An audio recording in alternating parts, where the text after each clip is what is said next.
All right, it's May 3rd. The end of this month is the end of the quiet period for LiveWire. They'll be doing their public stock offering on the New York Stock Exchange and rolling out the LiveWire Del Mar motorcycle. Now we have been able to get some leaked information about the Del Mar motorcycle. As part of this video, we're going to review that. We're also going to look at Jochen Zeitz's book called The Breakthrough Challenge, which was published in 2014. So we're going to both cover the LiveWire Del Mar and Jochen Zeitz. Okay, here's the leaked information. LiveWire had a grand opening in the Malibu Experience Center in Malibu, California, a few weeks ago, and in that they handed out t-shirts. Now, they didn't keep track, whoever was in charge of the t-shirts didn't know that they weren't supposed to be released yet, because there was information on the t-shirts about the Del Mar motorcycle that I don't think was supposed to be widely known. So first of all, this is the front of the shirt, and right there it says the Del Mar Mile Grand National Championship Series. Under there it's got the LiveWire logo, and then below that it says Race Service. So that's interesting that it would say that on the shirt. Now what I did here is, this is a close-up of the front of the shirt. It says Del Mar Mile Grand National Championship Series. So that would be interesting that they said that, the Del Mar National Championship Series, to see what they're referring to. Now, on the back of the t-shirt, it's very interesting. There's more information.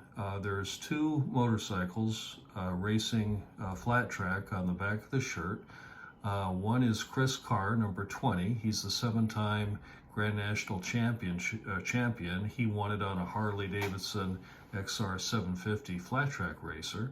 And then next to him is Ronnie Jones, number 22, who is currently the AMA Senior Director of Flat Track Racing right now. Now in that picture, I believe he's riding a Honda.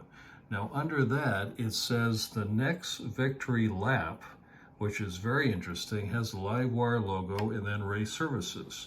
So I did some looking around to try and figure out what all this meant, and I was able to find some information in the Harley Museum about the flat track racing. There's the close-up picture of the back with Carr and Jones racing, but I was able to find some information about the 1998 Grand National Championship, which was run at the Del Mar track in Del Mar, California. So here it is.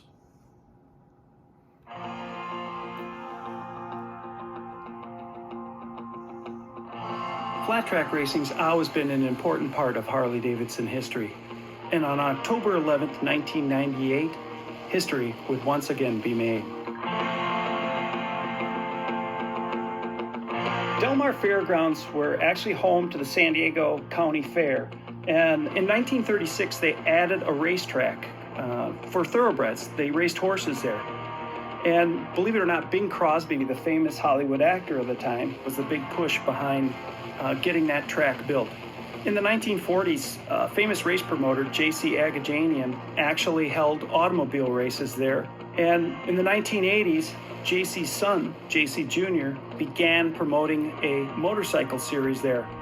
On this October day, with the point season going to one of two Harley factory riders, either Chris Carr or Scott Parker, they headed into the last race of the year, knowing that one of them would actually come away with a championship.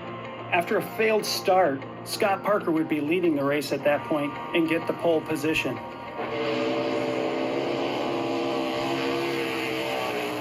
Parker would never relinquish his lead, and he would go on to win the Grand National Championship Point Series by 2 points, securing his place as the king of the mile and his 5th straight Grand National Championship, a feat that had never ever been done before.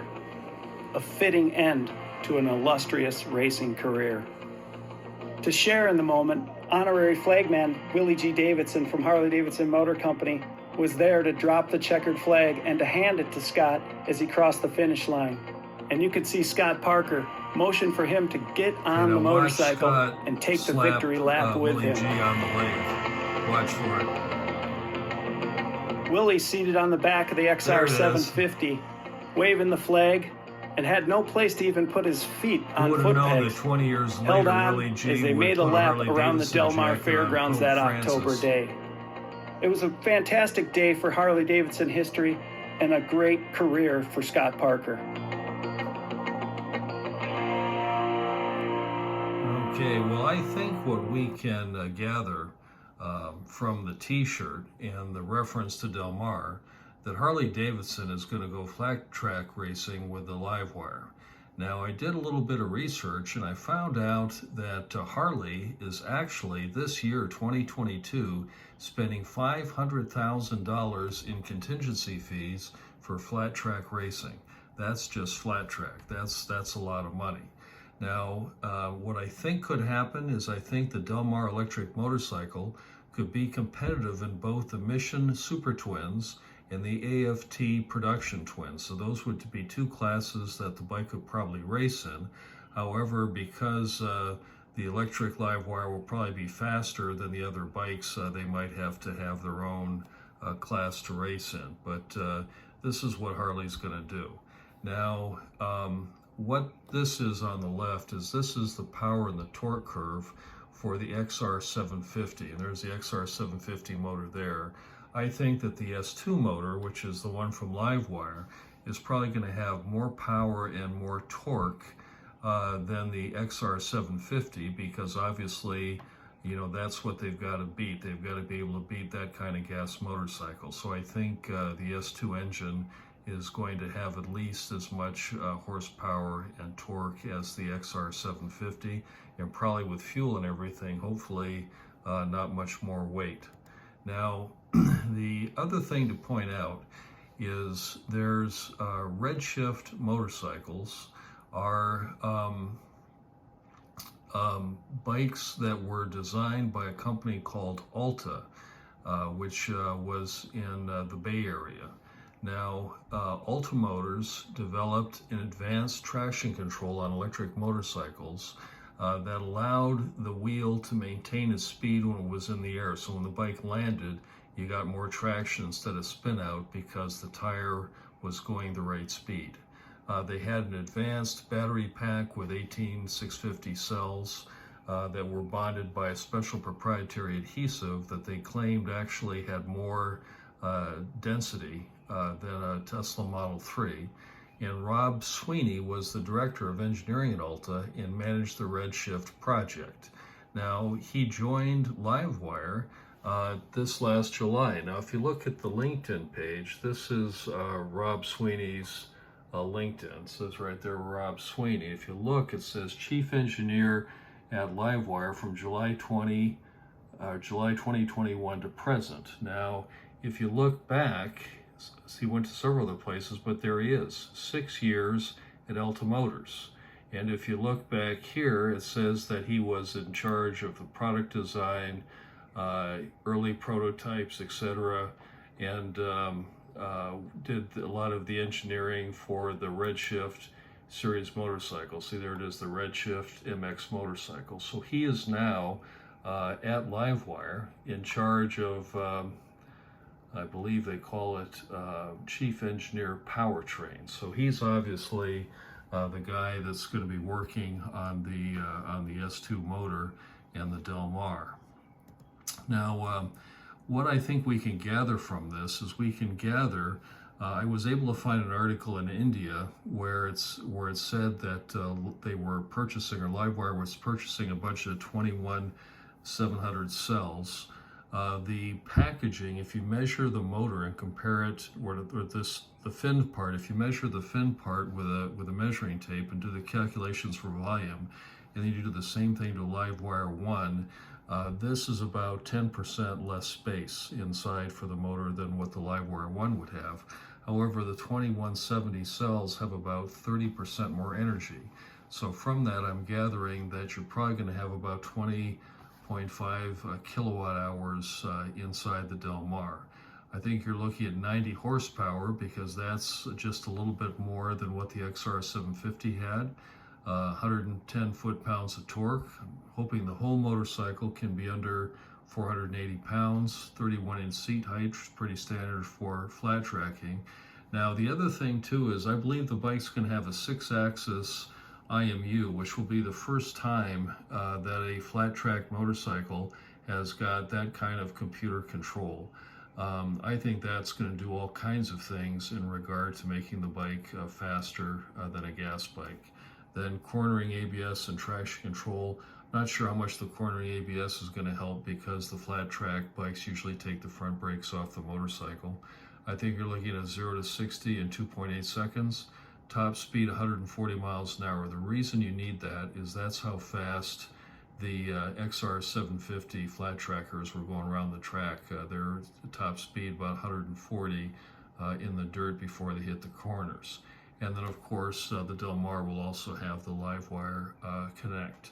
Now the thing I want to point out about the traction control, back in the old days, if you look at Kenny Roberts and you look at any of the racers that came over from the United States and raced in Europe in MotoGP, we had a lot of guys that were winning. We had Nicky Hayden, we had Kenny Roberts, we had Wayne Rainey, Eddie Lawson. All those guys got their start flat track racing.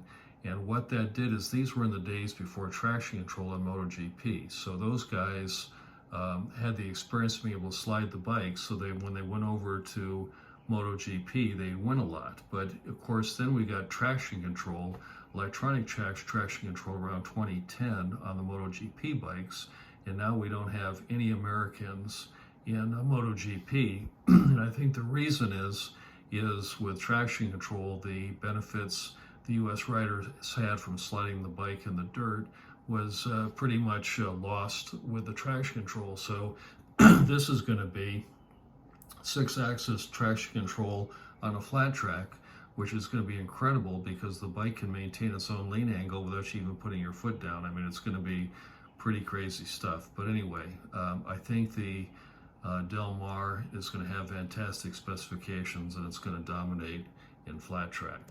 Now, the other thing to point out is the S2 engine is designed to be interoperable with other types of motorcycles. And I wanted to remind you all that Harley actually did come out with a road racing version of the XR 750 motor. They took it over to Europe and actually won a few races right away. So, you know, later on the 2-strokes took over and all that kind of stuff, but this was a very cool road racing type motorcycle, and I think you could see the S2 engine from the Del Mar in these types of applications also.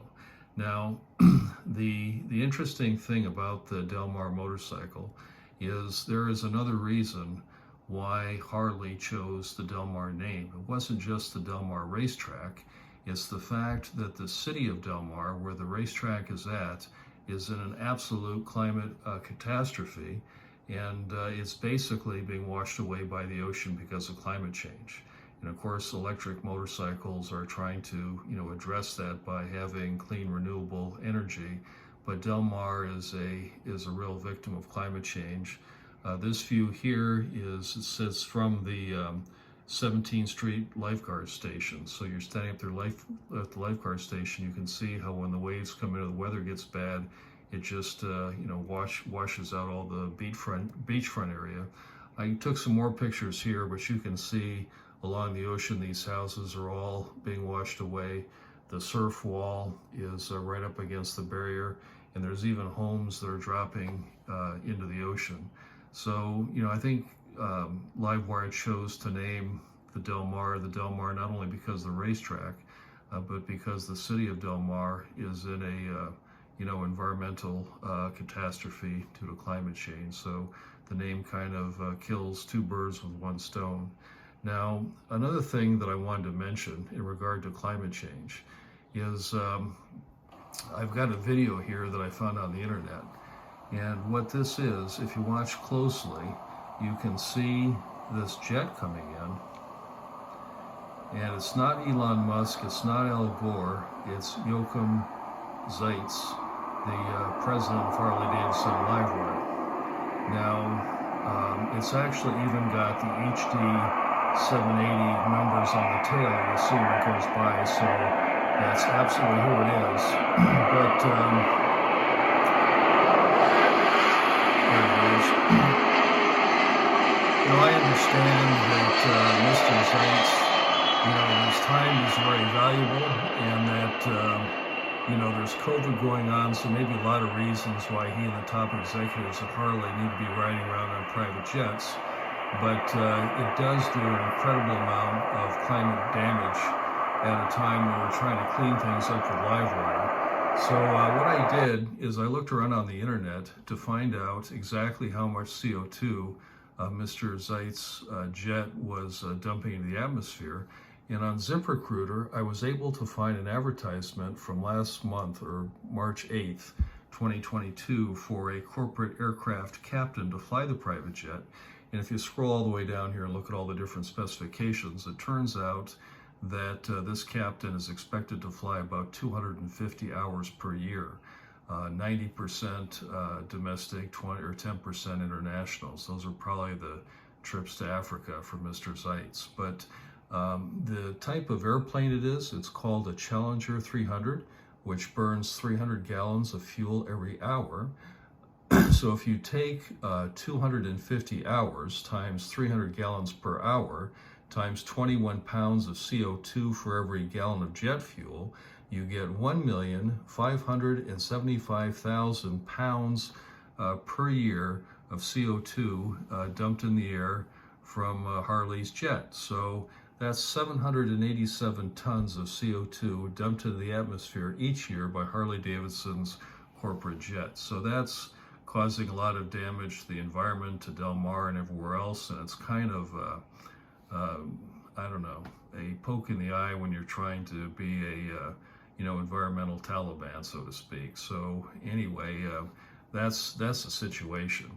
Now, what I think needs to happen, because of the damage that this is doing, is I think that carbon, we need to carbon offset Harley's jet with LiveWire Connect. Now, what I mean by that is, if you look at the jet, it's a Bombardier Challenger 300 private jet. As we mentioned, 787 tons of CO2 in the air each year. Now, in California, they're paying, or the carbon offset per ton of CO2 is $31.50. So at that California price, that would mean that to offset that jet, you'd need $24,806 per year, or $2,067 per month, to offset the damage done by Zeitz flying around in the jet. Now, if we were to offset the carbon with a LiveWire 1 motorcycle, based on 21.7 average miles per gallon for light-duty vehicles, what this means is that you take your LiveWire motorcycle instead of taking your car, your gas car. Okay.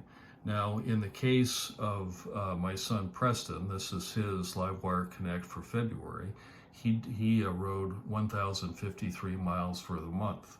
So those would be commuting miles in February. So 20 pounds of CO2 per gallon of gasoline, which means 1,053 miles divided by 25.7 miles per gallon times 20 pounds means that Preston saved 819 pounds of CO2 per the month of February, which on the offset at $31.50 would be $12.90. So that would be one way to partially offset Harley's jet, would be to use LiveWire Connect to pay carbon offset money to LiveWire riders. Now, in this case, you need about 160 riders doing what Preston is doing on his LiveWire to carbon offset Harley's jet. So that gives you an idea of how that would work. But I think the software is there, the tracking is there. I think it's only reasonable that Harley start to offset some of its environmental damage by paying carbon offsets to riders of the LiveWire motorcycles. Now, I have to confess, because those who live in glass houses should not throw stones. And what happens, I live in a glass house, and let me show you why. I'll push this button here. This is what I do for a living. This is a Freightliner Cascadia semi-truck. It burns diesel fuel. This one takes about 200 gallons of diesel fuel on a fill-up. All trucks in the United States have to have the VIN number on the truck. And what I could do is I could have the VIN number, and then next to it I could have the LiveWire symbol to show that this truck is carbon offset. So what happens is I have to pay tax on how many gallons of fuel I burn, road tax. There's actually a filing, which I do with the government to pay road tax every quarter. So I know exactly how many gallons I burned and how many miles I've driven. And if you're willing to sign off on doing carbon offsets for your private jet, I'm willing to sign off on doing carbon offsets for my truck and paying into LiveWire and having it given away as a credit to LiveWire riders. I also think I'll be able to get more business and higher paying customers if I can prove that my loads are carbon offset. All right, so what I did is I did the calculation to see how much carbon my semi-truck was dumping into the air. So because off the fuel tax report, found out that I'm burning 17,518 gallons a year of diesel fuel. Diesel fuel is 20 pounds of CO2 per gallon. Jet fuel was 21, diesel is 20. So that's 350,354 pounds of CO2, or 175 tons per year of CO2 for the truck. And at $31.50 a ton for the California carbon offset, that's $5,512 per year, or $459 per month offset.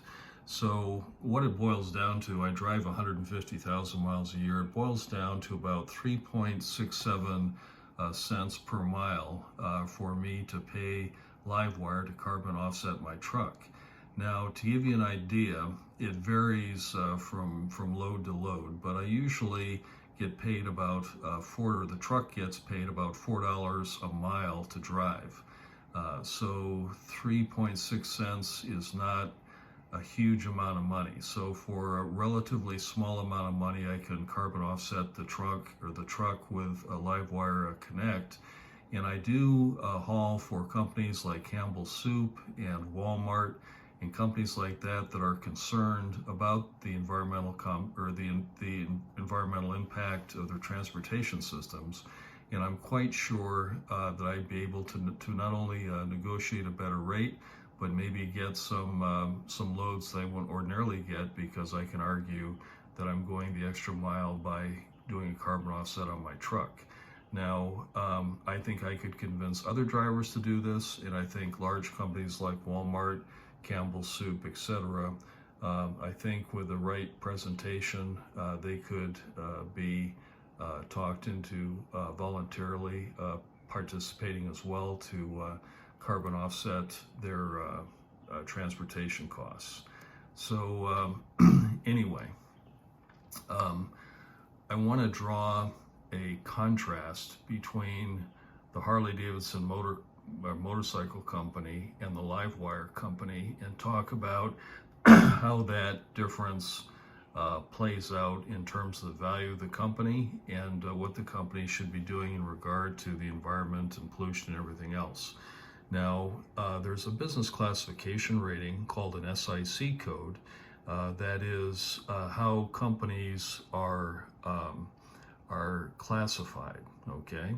So if I go on the internet and I ask for the SIC code for the Harley-Davidson motorcycle company, I get SIC code 375-10100, which is motorcycles and related parts. The second SIC code is financing of dealer motor vehicles.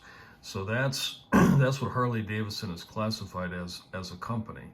Now, the price earnings ratio for motorcycle companies, and this is an indexed fund with motorcycle stocks, is 9.49. So 9.49 ratio price of the stock to the earnings. Okay, Harley Davidson is 8.6. So they're in the ballpark, but a little bit low. But they are normal for the type of company that they are.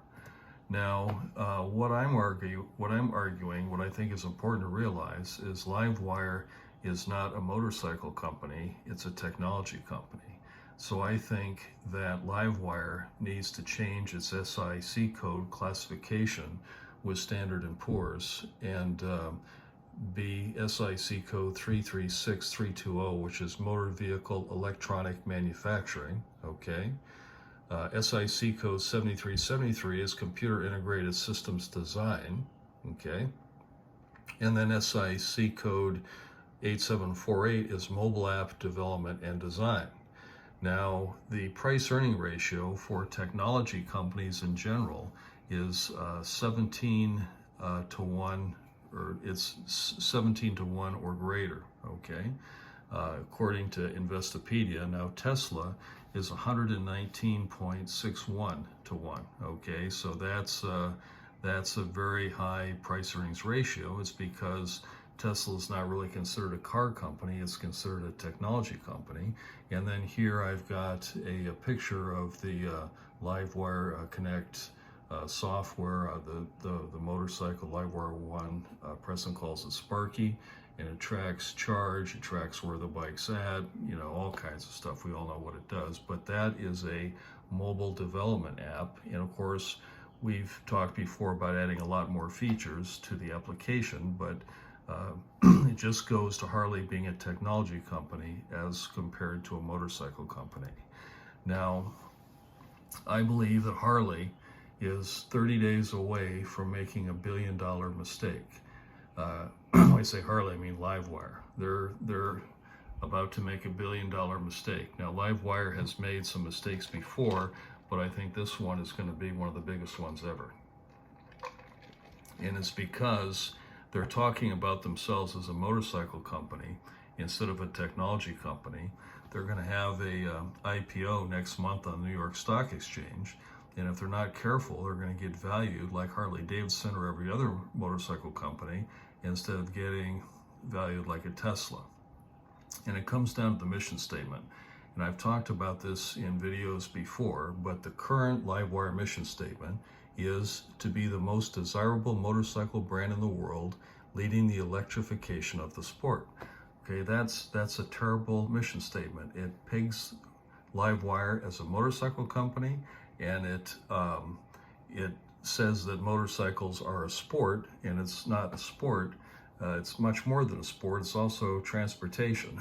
Okay, but anyway, in order to maximize the price-earnings ratio and get LiveWire to be viewed as a technology company, I believe that the mission statement needs to be journey to a safe and sustainable place via the application of world-leading technologies. Okay, that's what needs to happen. So I hope the people at LiveWire are giving some serious thought as to how they need to position the company, because if they position it as a motorcycle company, they're going to get valued like a motorcycle company, and if they're able to position it as a technology company, they're going to get valued like a technology company.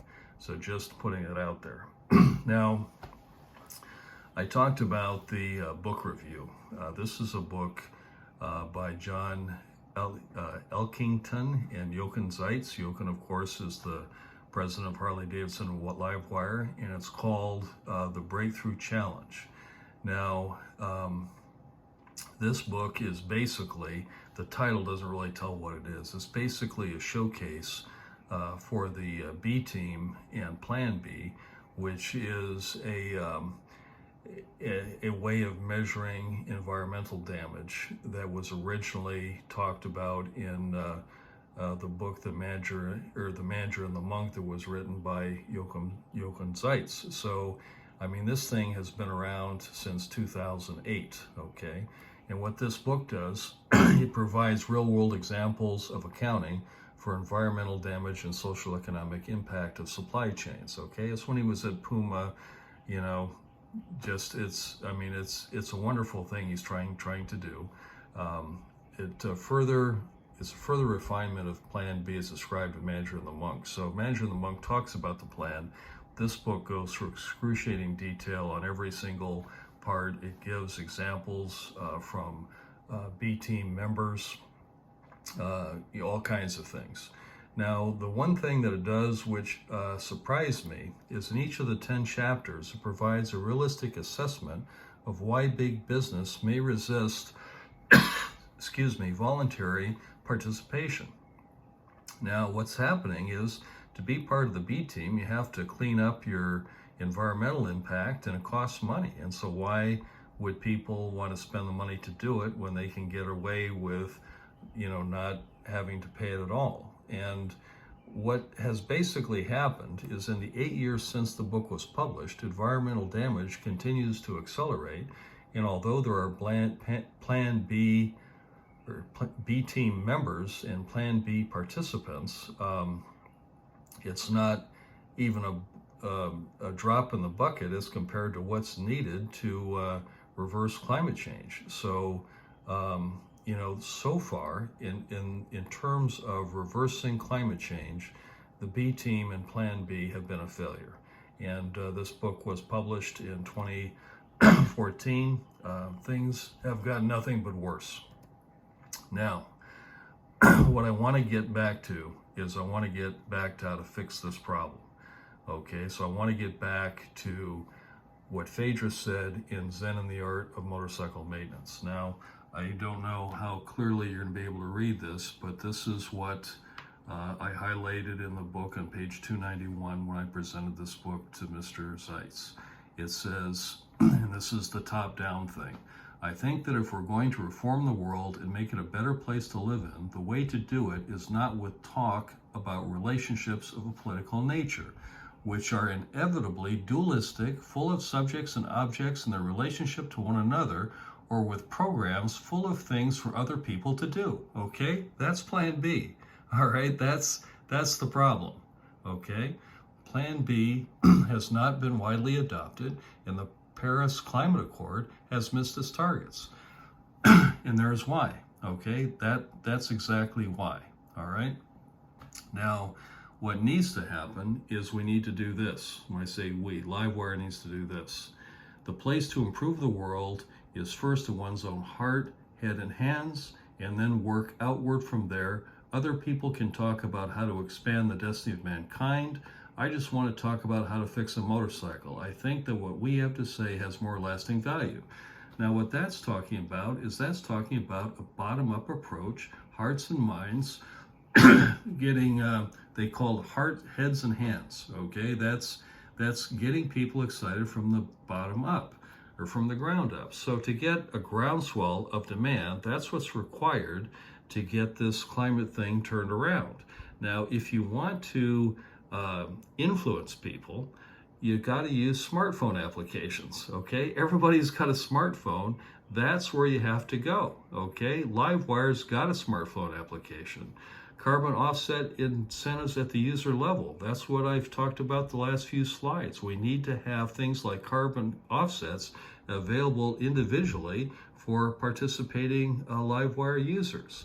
And then, connected personal transportation, recognition awards, crypto awards. Now, what you could do is with this carbon offsets you're getting for your LiveWire, you could even possibly use those to purchase free charging from ChargePoint. I mean, there's a lot of things that can be done. You could even make it fun and allow people to wager their credits on flat track races. But the main thing you could do is drive product incentives to partners. So, meaning when you join a Plan B, you automatically get the recognition via the smartphone application that you're in it and what your products are, and allow people to buy it. Like, Ben & Jerry's ice cream is one I talked about in the last video. But what happens is we need to be using smartphones to change behavior and reward people directly with money or cryptocurrency or recognition or getting to play games or wagers or whatever to get people excited, because we can sit and do Plan B and Paris Climate Accord all day long, but until we start using technology at the user level to get people excited, it's just not going to happen. It's not happening. So this is a very important thing that, you know, the LiveWire group needs to think about. Now, I do want to say, I want to get off my soapbox a little bit, but Godspeed to LiveWire. Now is time. There's a quote from Phaedrus, okay? So that's what needs to happen. LiveWire needs to position itself as a technology company, and they need to get really serious about using LiveWire to have a positive change on the environment. All right? Have a good evening.